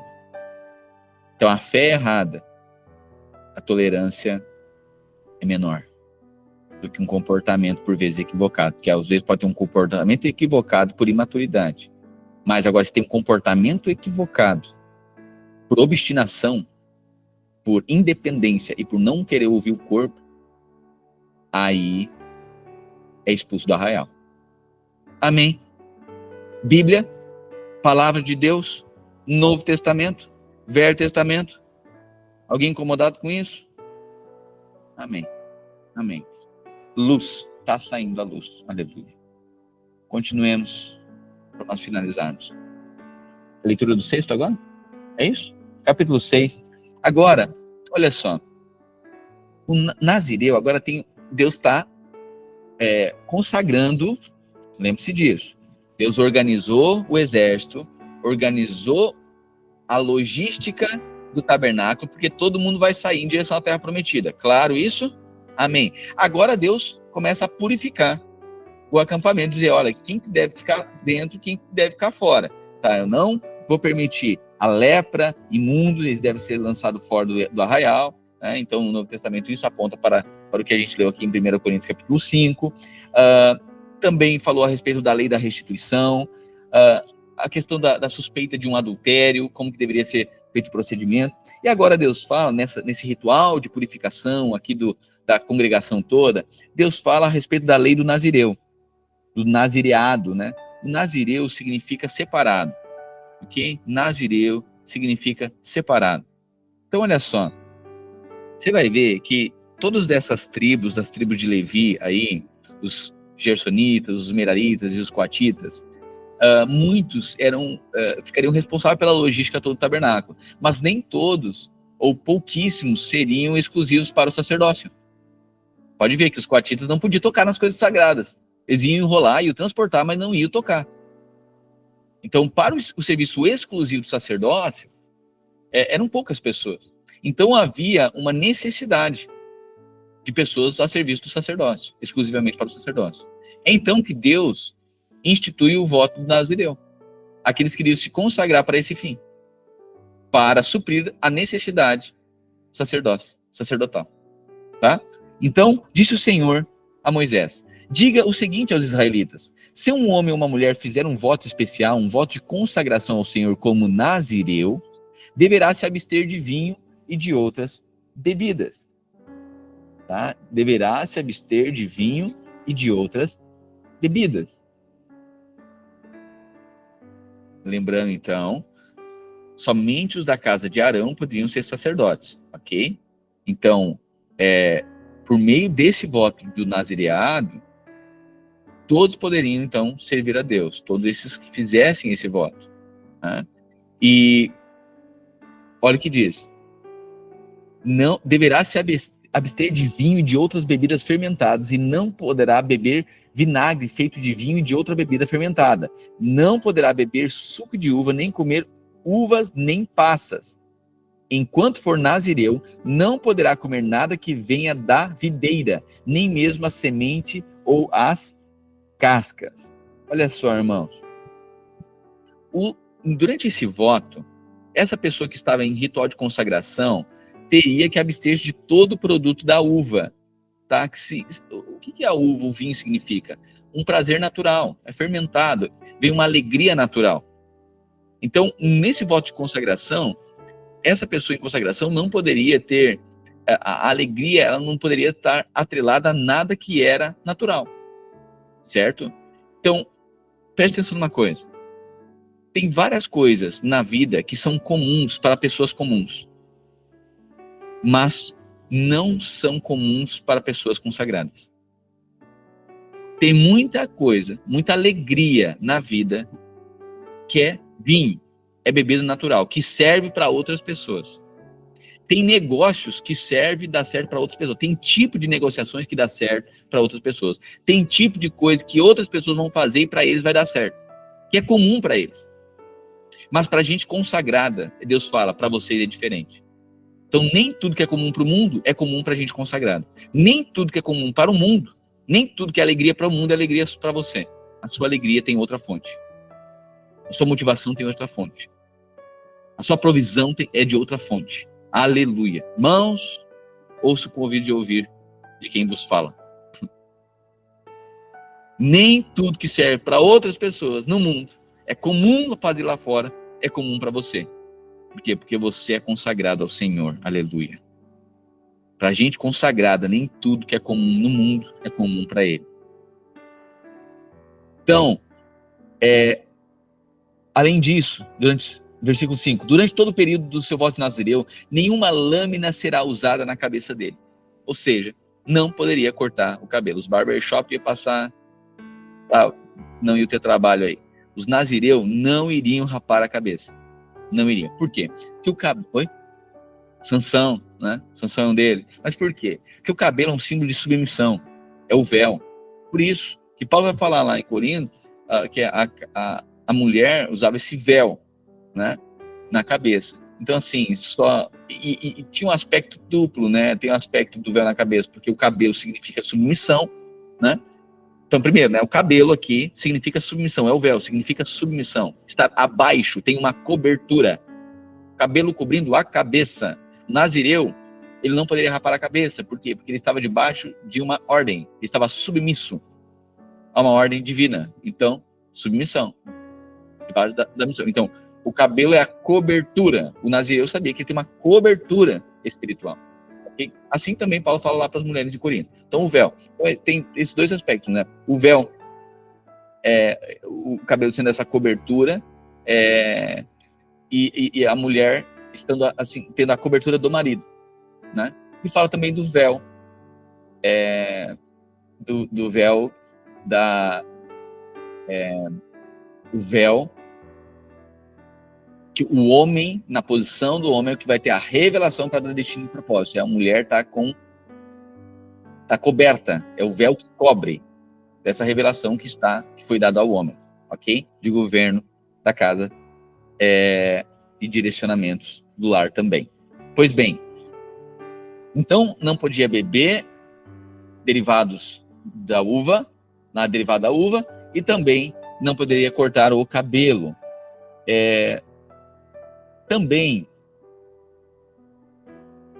durante todo o período do voto nazireu, nenhuma lâmina será usada na cabeça dele. Enquanto durar o período da sua consagração ao Senhor, ele estará consagrado e deixará crescer o cabelo da cabeça. Durante todo o período da sua consagração ao Senhor, não poderá aproximar-se de um cadáver, mesmo que seja o seu próprio pai, ou mãe, ou irmã, ou irmão morra. Ele não poderá tornar-se impuro por causa deles, pois traz sobre a cabeça o símbolo da sua consagração a Deus. Então, assim, Jesus fala isso lá em Mateus, né?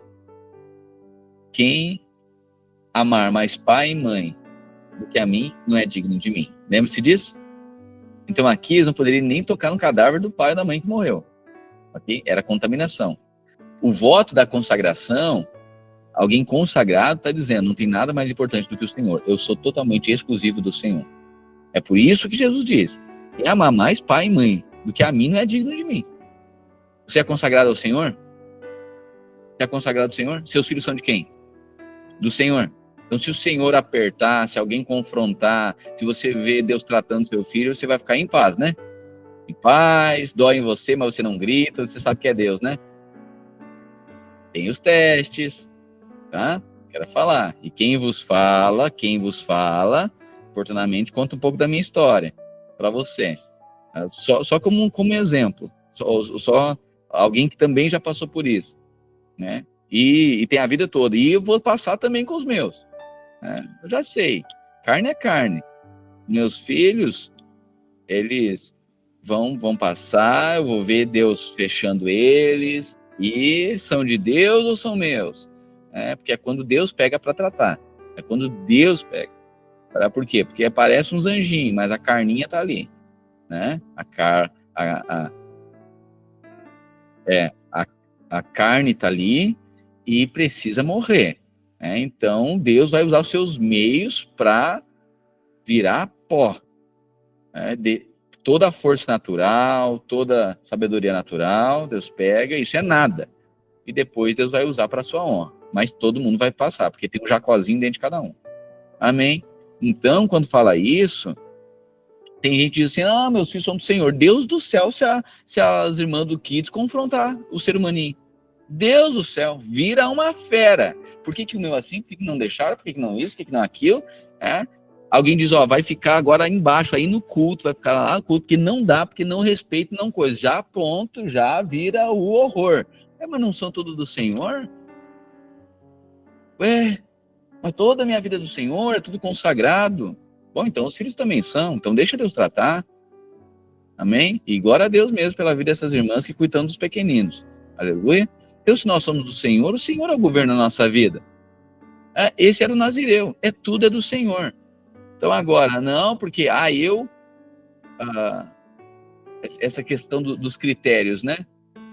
Nós, como igreja, cada um dá suas respostas de revelação como membro do corpo de Cristo. Tem os que valorizam e os que não valorizam. Né?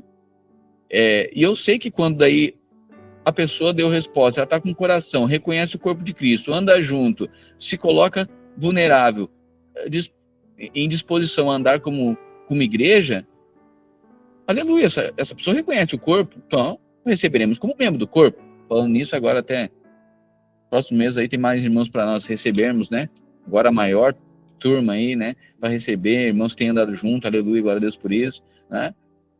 Ok, mas aí o casal, por exemplo, ou a família, pois tem um que deu a resposta, tem um que tem o coração e o outro não compartilha a vida, não submete, não ouve as pessoas, é devagar em dar resposta, não tem responsabilidade, tá, e por que tem que receber a família toda? Então com Deus é assim também, vai todo mundo, se não for um para o céu, arrebatar, não, se meus filhos não vão, eu também não subo. Bom, então não entra ninguém. Aconteceu isso numa cidade, das outras cidades. Vamos receber uma irmã, e aí a irmã diz, não. E o meu marido? Mas, irmão, justamente isso, a gente não sabe por que ele não dá resposta. Ele não sabe por que ele não é proativo, não valoriza as coisas. Então a irmã vai ser recebida agora e ele mais para frente, ele tem que dar resposta. Ele, não, então eu não vou ser. Então tá bom. Só que agora virou o jogo. Então agora ela quer e coisa, agora tem que esperar. Ué? Justo, não é? Porque aí a pessoa diz, não, eu sou do Senhor, tudo é do Senhor, minha vida é consagrada. É nada, se tocar no marido, se tocar na esposa, se tocar nos filhos, já acabou tudo e já não discerne mais nada espiritual. Quando deveria fazer o contrário, dizendo, olha aqui, eu vou ser recebido como membro da igreja, estou ligado ao corpo, você tem que dar um jeito na vida de vocês, tem que dar resposta de quem ama, você tem que mudar de vida de vocês, porque você não valoriza as coisas de Deus, você tem que valorizar. Bom, deveria confrontar lá, não, mas confronta aqui. Tá entendendo? Aí você acha que é consagrado ao Senhor? Tudo é teu, minha vida entrega a ti. Quem entrega a ti? Não entregou o marido que está vivo, a mulher que está viva. Você está entendendo, irmãos? É desse jeito. Se alguém morrer, por isso que o voto do Nazireu está dizendo, é consagrado ao Senhor? Então é o seguinte, nem tocar no pai e na mãe morto. Jesus disse, quem abandonar, que não abandonar pai e mãe, hoje não é só virar as costas aí, é no coração. Não é para desprezar, pastor, é para desprezar, não estou falando de desonra, a Bíblia não está falando de desonra, é para honrar pai e mãe. Mas é não colocar eles na posição de Deus. Ame seu filho, mas não coloque eles na posição de Deus. Ame seus pais, mas não coloque. Quando Deus estiver tratando eles, não se meta na frente. Ame seus irmãos, mas não coloque a sua amizade na frente do chamado que nós temos. Não tornemos a nossa amizade natural prioritária naquilo que é obra de Deus. Tem uma hora que a espada se apresenta para todo mundo. Jesus, eu acho lindo isso em Jesus. Jesus tem os caras como amigo, reclina João no peito. Chama de amigo, não chama de servo. Mas o mesmo que ele diz, cara, que revelação, gosto de andar contigo. Cara, o braço direito dele, ele chama de diabo. Que Jesus sabe discernir as coisas. E tá tudo bem, porque não tá desqualificando a pessoa. Tá dizendo o Espírito tá atuando sobre a vida dela para você ser liberto. Então, quando você confronta alguém, você não está amaldiçoando a pessoa. Você está removendo o espírito. Eu vou falar. É mais difícil falar do que ouvir. É mais difícil para Jesus chamar de diabo do que para Pedro ouvir que é um. Então, que o Espírito de Cristo esteja sobre nós, ao ponto de nós passarmos uma espada que divide aquilo que é natural daquilo que é divino, daquilo que é chamado, daquilo que é vocação. Porque, no fim, o que vai contar é o tanto que nós parecemos com Cristo. Isso não é ser legalista. Isso é ser puro, é ser santo. Amém? Isso não é fazer juízo. Juízo é condenação. Irmão, olha o que tu está fazendo. Porque tu não presta. Não é isso. Quer dizer, o Espírito está sobre ti. Não é o nosso Espírito, irmão. Tu está errado. Tu precisa se submeter.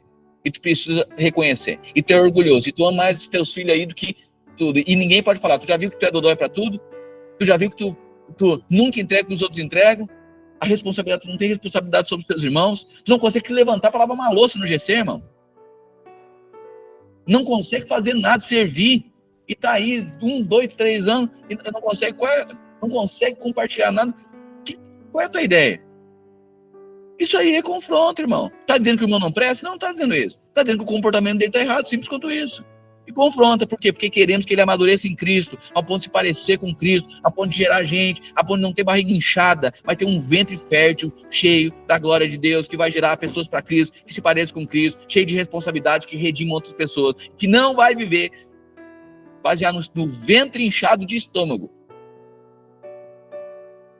mas fértil de gente. Aleluia. Somos aqueles que geramos. Aleluia. Vamos ler a palavra de Deus. Aleluia. Então tá pegado aqui hoje. Aleluia. Amém. Vamos lá, irmãos. Amém. Alguém diz um aleluia para me ajudar aqui. O pastor não tá bravo, não. Só tô na palavra. Aleluia. Me ajuda, dá um sorriso. Aleluia. Glória a Deus. Se alguém morrer repentinamente, 9, perto dele, contaminando assim o cabelo que se consagrou, ele deverá rapar a cabeça 7 dias depois, o dia da sua purificação. No 8º dia, trará 2 rolinhas ou 2 pombinhos ao sacerdote à entrada da tenda do encontro. O sacerdote oferecerá um deles como oferta pelo pecado e o outro como holocausto, para fazer expiação por ele, pois pecou por estar próximo do cadáver. Naquele mesmo dia, o nazireu reconsagrará sua cabeça. Ele se dedicará ao Senhor pelo período do seu voto de nazireu e trará um cordeiro de 1 ano como oferta pela culpa. Não se contarão os dias anteriores, porque tornou-se impuro durante o seu voto de nazireu. Esta é a lei do nazireu quando terminar o período da sua consagração. Ele será trazido à entrada da tenda do encontro. Olha só, após a consagração, ali apresentará sua oferta ao Senhor. Um cordeiro de 1 ano sem defeito como holocausto, uma cordeira de 1 ano sem defeito como oferta pelo pecado, um carneiro sem defeito como oferta de comunhão. Além disso, apresentará um cesto de pães sem fermento, roscas feitas da melhor farinha amassada, com azeite e pães finos untados com azeite, oferta cereal e oferta derramada. O sacerdote os apresentará diante do Senhor e apresentará a oferta pelo pecado e o holocausto. Ele oferecerá um carneiro como sacrifício de comunhão ao Senhor, com um cesto de pães sem fermento. Também apresentará a oferta cereal e a oferta derramada. Em seguida, a entrada da tenda do encontro, o nazireu rapará o cabelo que consagrou e jogará no fogo que está debaixo do sacrifício de comunhão. Tá vendo? Então, deixou o cabelo crescer durante o voto e depois do voto, rapa o cabelo. Coloca agora, estou submisso, estava em submissão ao propósito, ao chamado.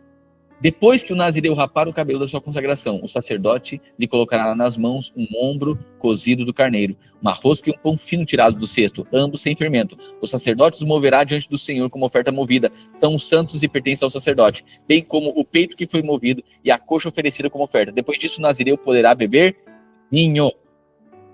Esta é a lei do nazireu, que apresenta uma oferta ao Senhor de acordo com seu voto de consagração, sem contar qualquer outra coisa que ele possa dedicar. Cumprirá o voto que estiver feito de acordo com a lei do nazireu.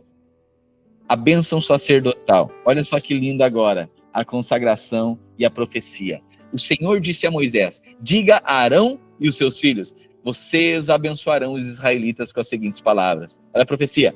O Senhor o abençoe e o guarde. O Senhor faça resplandecer o seu rosto sobre você e lhe conceda graça. Irmãos, é Velho Testamento, a graça estava lá, e conceda favor. O Senhor faça resplandecer o seu rosto e lhe conceda graça. O Senhor volte o rosto para você e lhe dê paz. Graça e paz. Assim eles invocarão o meu nome sobre os israelitas e eu os abençoarei. 7. A consagração aqui agora do tabernáculo, né, do santuário, né, dizendo que tudo é de Deus. Então consagrou agora os nazireus, ok? Tirou a lepra do arraial, né, foi expulso todos os leprosos, mostrou ali a purificação também de pecado, e agora, capítulo 7, ofertas da dedicação do tabernáculo, aqui no capítulo 7, a consagração do santuário, tudo é de Deus, e a consagração dos levitas, tá bom? Consagração, 7 agora, e 8, consagração do santuário, e do tabernáculo e consagração dos levitas. Quando Moisés acabou de armar o tabernáculo, ele o ungiu e consagrou com todos os seus utensílios. Também ungiu e consagrou o altar com todos os seus utensílios. Então os líderes de Israel, os chefes das famílias, que eram líderes das tribos encarregadas do recenseamento, apresentaram ofertas. Trouxeram as suas ofertas diante do Senhor, 6 carroças cobertas e 12 bois. Um boi de cada líder e uma carroça de cada 2 líderes. E as apresentaram diante do tabernáculo. O Senhor disse a Moisés, aceite as ofertas deles para que sejam usadas no serviço da tenda do encontro. Entregue-as aos levitas, conforme exigir o serviço de cada homem. Então Moisés recebeu as carroças e os bois e entregou aos levitas. Deu 2 carroças e 4 bois aos gersonistas, conforme exigia o trabalho deles. Sim, porque eles carregavam as coisas, sim? Era do transporte e mudança. Os gersonitas. conforme exigia o trabalho deles. Aos meraritas deu 4 carroças e 8 bois, conforme exigia o trabalho deles. Estavam todos sob a supervisão de Itamar, filho do sacerdote Arão. Aos coatitas, porém, Moisés não deu nada, pois eles deveriam carregar nos ombros os objetos sagrados pelos quais eram responsáveis. Uau. Quando... Meu Deus. Eu fico meditando isso aqui, porque os coatitas eles deveriam... Eles não podiam tocar na coisa, mas tinham que carregar as coisas. Olha o cuidado que deveriam ter. Cair um pano desse, abrir, jogar uma bacia de bronze e eles tocar nessa bacia e cair morto.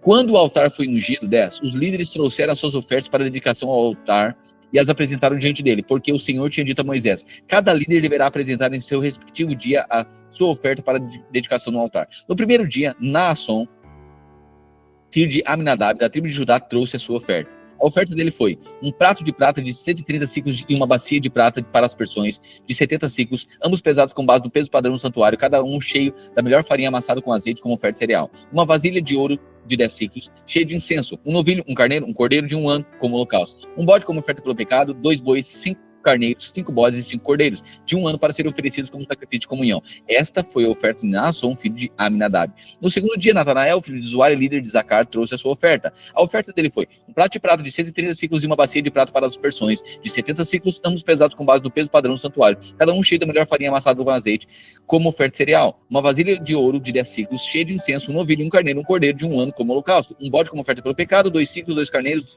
5 bodes e 5 cordeiros de 1 ano para serem oferecidos como sacrifício de comunhão. Esta foi a oferta de Natanael, filho de Zuar. No terceiro dia, Eliabe, filho de Elon e líder de Zebulon, trouxe a sua oferta. A oferta dele foi um prato de prata de 130 ciclos e uma bacia de prata para as aspersões de 70 ciclos, ambos pesados com base no peso padrão do santuário, cada um cheio da melhor farinha amassada com azeite, como oferta cereal. Uma vasilha de ouro de 10 ciclos, cheia de incenso, um novilho, um carneiro, um cordeiro de 1 ano como holocausto. Um bode como oferta pelo pecado, 2 bois, 5 carneiros, 5 bodes e 5 cordeiros de 1 ano para serem oferecidos como sacrifício de comunhão. Esta foi a oferta de Eliabe, filho de Elon. No quarto dia, Elisur, filho de Sedeur e líder de Rubi, trouxe a sua oferta. A oferta dele foi um prato de prata de 130 ciclos e uma bacia de prata para as aspersões, e 70 ciclos, ambos pesados com base no peso padrão do santuário, cada um cheio da melhor farinha amassada com azeite, como oferta cereal. Uma vasilha de ouro de 10 ciclos, cheia de incenso, um novilho, um carneiro, um cordeiro de 1 ano como holocausto. Um bode como oferta pelo pecado, 2 ciclos, 5 carneiros, 5 bodes, 5 cordeiros de 1 ano para serem oferecidos como sacrifício de comunhão. Esta foi a oferta de Elisur, filho de Sedeur. No quinto dia, Selumiel, filho de Zurizadai e líder de Simeão, trouxe a sua oferta. A oferta dele foi um prato de prata de 130 ciclos de bacia e uma bacia de prata para as aspersões de 70 ciclos, ambos pesados com base no peso padrão do santuário, cada um cheio da melhor farinha amassada com azeite como oferta cereal. Uma vasilha de ouro de 10 ciclos, cheia de incenso, um novilho, um carneiro, um cordeiro de 1 ano como holocausto. Um bode como oferta pelo pecado, 2 bois, 5 carneiros, 5 bodes e 5 cordeiros de 1 ano para serem oferecidos como sacrifício de comunhão. Esta foi a oferta de Selumiel, filho de Zurizadai. No sexto dia, Eliasaf, filho de Deuel e líder de Gade, trouxe a sua oferta. A oferta dele foi um prato de prata de 130 ciclos e uma bacia de prata para as aspersões, 70 ciclos, ambos pesados com base no peso padrão do santuário, cada um cheio da melhor farinha amassada com azeite, como oferta cereal. Uma vasilha de ouro com 10 ciclos, cheia de incenso, um novilho, um carneiro, um cordeiro de 1 ano como holocausto. Um bode como oferta pelo pecado, 2 bois, 5 carneiros, 5 bodes e 5 cordeiros de 1 ano para serem oferecidos como sacrifício de comunhão. Esta foi a oferta de Eliasaf, filho de Deuel. No sétimo dia, Elisama, filho de Amiúde, líder de Efraim, trouxe a sua oferta. A oferta dele foi um prato de prata de 130 ciclos e uma bacia de prata para as aspersões, 70 ciclos, ambos pesados com base no peso padrão do santuário, cada um cheio da melhor farinha amassada com azeite como oferta cereal. Uma vasilha de ouro de 10 ciclos, cheia de incenso, um novilho, um carneiro, um cordeiro de 1 ano como holocausto. Um bode como oferta pelo pecado, 2 bois, 5 carneiros, 5 bodes, 5 cordeiros de 1 ano para ser oferecido como sacrifício de comunhão. Esta foi a oferta de Elisama, filho de Amiúde. No oitavo dia, Gamaliel, filho de Pedazur e líder de Manassés, trouxe a sua oferta. A oferta dele foi um prato de prata de 130 ciclos e uma bacia de prata para as aspersões de 70 ciclos, ambos pesados com base no peso padrão do santuário, cada um cheio da melhor farinha amassada com azeite como oferta cereal. Uma vasilha de ouro de 10 ciclos, cheia de incenso, um novilho, um carneiro, um cordeiro de 1 ano como holocausto. Um bode como oferta pelo pecado, 2 bois, 5 carneiros, 5 bodes, 5 cordeiros de 1 ano para serem oferecidos como sacrifício de comunhão. Esta foi a oferta de Gamaliel, filho de Pedazur. No nono dia, Abidã, filho de Gedeone e líder de Benjamim, trouxe a sua oferta. A oferta dele foi um prato de prata de 130 ciclos e uma bacia de prata para aspersões de 70 siclos, ambos pesados com base no peso padrão do santuário, cada um cheio da melhor farinha amassada com azeite como oferta cereal, uma vasilha de ouro de 10 siclos, cheia de incenso, um novilho, um carneiro, um cordeiro de 1 ano como holocausto, um bode como oferta pelo pecado, 2 bois, 5 carneiros, 5 bodes, 5 cordeiros de 1 ano para serem oferecidos como sacrifício de comunhão. Esta foi a oferta de Abidã, filho de Gideoni. No 10º dia, Aiezer, filho de Amizadai, e líder de Dan, trouxe a sua oferta. A oferta dele foi um prato de prata de 130 siclos e uma bacia de prata para as aspersões de 70 siclos, ambos pesados com base no peso padrão do santuário, cada um cheio da melhor farinha amassada com azeite como oferta de cereal, uma vasilha de ouro de 10 siclos cheia de incenso, um novilho, um carneiro, um cordeiro de 1 ano como holocausto, um bode como oferta pelo pecado, 2 bois, 5 carneiros, 5 bodes, 5 cordeiros de 1 ano para serem oferecidos como sacrifício de comunhão. Esta foi a oferta de Aiezer, filho de Amizadai. No 11º dia, Pagiel, filho de Ocrã e líder de Aser, trouxe a sua oferta. A oferta dele foi um prato de prata de 130 siclos e uma bacia de prata para as aspersões de 70 siclos, ambos pesados com peso padrão do santuário, cada um cheio da melhor farinha amassada com azeite como oferta cereal, uma vasilha de ouro 10 siclos cheia de incenso, um novilho, um carneiro, um cordeiro de 1 ano como holocausto, um bode como oferta pelo pecado, 2 bois, 5 carneiros, 5 bodes e 5 cordeiros de 1 ano para serem oferecidos como sacrifício de comunhão. Esta foi a oferta de Pagiel, filho de Ocrã. No 12º dia, Aira, filho de Enã, e líder de Naphtali, trouxe a sua oferta. A oferta dele foi um prato de prata de 130 siclos e uma bacia de prata para as aspersões de 70 siclos, ambos pesados com base no peso padrão do santuário, cada um cheio da melhor farinha amassada com azeite como oferta cereal, uma vasilha de ouro 10 siclos cheia de incenso, um novilho, um carneiro, um cordeiro de 1 ano como holocausto, um bode como oferta pelo pecado, 2 bois, 5 carneiros, 5 bodes, 5 cordeiros de 1 ano para serem oferecidos como sacrifício de comunhão. Esta foi a oferta de Aira, filho de Enã. Estas foram as ofertas dos líderes israelitas para a dedicação do altar quando este foi ungido. Ao todo foram 12 pratos de prata, 12 bacias de prata para as aspersões e 12 vasilhas de ouro. Cada prato de prata pesava 130 siclos, e cada bacia para as aspersões pesava 70 siclos. O total de peças de prata pesava 2.400 siclos, com base no peso padrão do santuário. As 12 vasilhas de ouro cheias de incenso pesavam cada um 10 siclos, com base no peso padrão do santuário. O total das vasilhas de ouro pesava 120 siclos. O total de animais oferecidos como holocausto foi 12 novilhos, 12 carneiros, 12 cordeiros de 1 ano, como oferta cereal. 12 bodes foram trazidos para a oferta pelo pecado. O total de animais oferecidos em sacrifício de comunhão foi 24 bois, 60 carneiros, 60 bodes e 60 cordeiros de 1 ano. Foram essas ofertas trazidas para a dedicação do altar depois que este foi ungido. Quando entrava na tenda do encontro para falar com o Senhor, Moisés ouvia a voz que lhe falava no meio dos querubins, dos 2 querubins, de cima da tampa da arca do testemunho. Era assim que o Senhor falava com ele. Aleluia. 89 versículos nesse capítulo 7 aqui. Capítulo 8, a preparação das lâmpadas do candelabro. O Senhor disse a Moisés, diga o seguinte a Arão: quando você preparar as 7 lâmpadas, essas deverão iluminar a área da frente do candelabro. Arão assim fez, dispôs as lâmpadas de modo que estivessem voltadas para a frente do candelabro, como o Senhor tinha ordenado a Moisés. O candelabro foi feito de ouro batido, do pedestal às flores, conforme o modelo que o Senhor tinha ordenado a Moisés. O Senhor disse a Moisés, separa os levitas no meio dos israelitas e purifique-os. A purificação deles será assim, você aspergirá água da purificação do pecado sobre eles, fará que depilem todo o corpo e lavem as roupas para que se purifiquem. Depois eles trarão um novilho como uma oferta de cereal, da melhor farinha amassada com azeite, e você trará um segundo novilho como oferta pelo pecado. Você levará os levitas para a frente da tenda do encontro e reunirá toda a comunidade de Israel. Apresentará os levitas à presença do Senhor, e os israelitas imporão as mãos neles. Arão apresentará os levitas ao Senhor como oferta ritualmente movida dos israelitas para realizar o serviço do Senhor. Depois que os levitas impuserem as mãos na cabeça dos novilhos, você oferecerá um novilho como oferta pelo pecado e outro como holocausto ao Senhor para fazer expiação pelos levitas. Disponha os levitas em frente a Arão e dos filhos dele e apresente-os como oferta movida ao Senhor. Dessa maneira você separará os levitas do meio dos israelitas e os levitas serão meus. Depois que você purificar os levitas e os apresentar como oferta movida, eles irão ministrar na tenda do encontro. Eles são os israelitas que deverão ser inteiramente dedicados a mim. Eu os separei para serem meus em lugar dos primogênitos.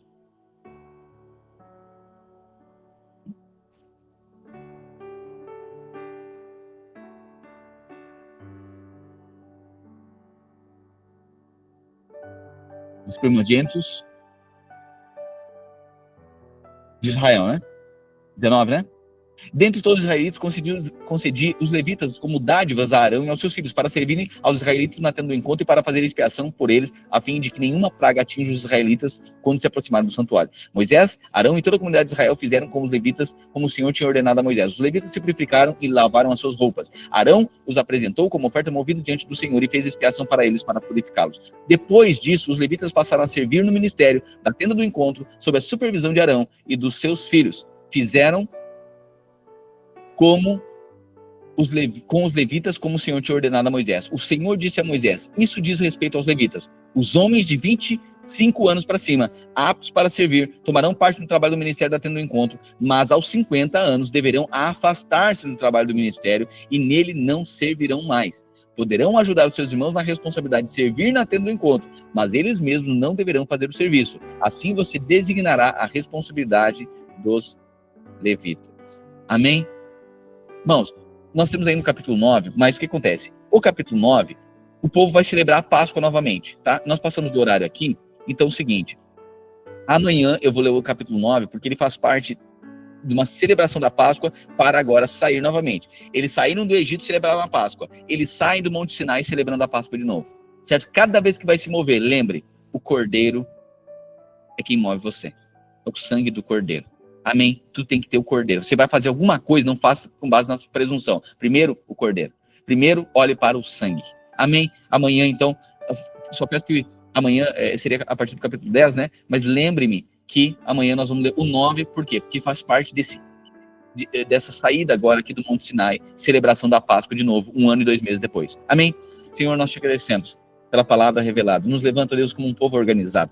O Senhor está nos levando para a terra prometida. E o Senhor jogou luz. Luz no nosso acampamento. Luz no nosso arraial. O Senhor começou a, Deus, levantar um censo. Quero declarar, ó Deus, que cada um de nós vai agora organizar finanças, organizar procedimentos, organizar, ó Deus, a sua casa, seu coração, a sua vida, colocar cada coisa no seu devido lugar. O Senhor está trazendo luz sobre a nossa vida. Ó Deus, e nesse lugar haverá purificação. Nesse lugar, Deus, haverá limpeza, haverá ordem, decência, para que haja o mover de Deus. O Senhor não moverá em meia bagunça. O Senhor primeiro joga luz, organiza e purifica e consagra. Tanto o lugar em que estamos quanto quem somos. Nós declaramos, tudo é do Senhor. Somos nazireus consagrados ao Senhor. A nossa alegria vem do Senhor. Estamos submissos à tua vontade. Somos o teu povo. Ó Deus, andando em direção a terra prometida. Cristo, o sangue do Cordeiro, foi derramado em nosso favor e é nele que confiamos. E ele que nos garante a vitória na terra prometida. Nós oramos, nos apropriamos, em nome do Senhor Jesus. Amém e amém. Uma boa tarde para você, um bom trabalho. Estendi um pouco mais aqui, os irmãos me perdoem, mas tenho tentado garantir até no máximo 1h30, mas hoje foi um pouquinho mais. Mas amanhã voltamos então, alinhamos e vai ser mais uma vez marcante nos nossos corações. Graças, paz, boa tarde, bom trabalho para você.